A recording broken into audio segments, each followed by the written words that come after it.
Those panels will then be put into sub-assembly areas, and they will be sub-assembled to meet the right level of specification, and then those sub-assemblies will go into our build process, where we will then build the whole car from basic panel to a finished vehicle. That process at this stage of the project will be approximately 170 man-hours of work. The sub-assemblies for each stage of the build will be pre-assembled onto jig assemblies where they will be pre-measured, and individual clamps, if necessary, will be used to clamp those panels together, and they will be then pulled together for any spot welding work or any pre-assembly work, which will then go together to make the final assembly.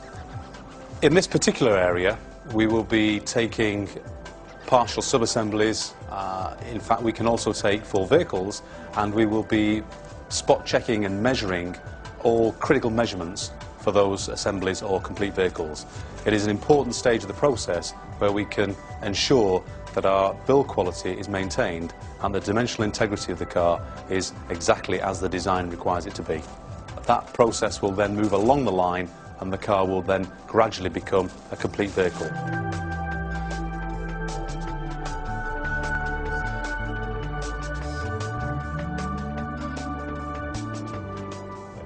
And finally, the finished body in white is handed over to our audit team.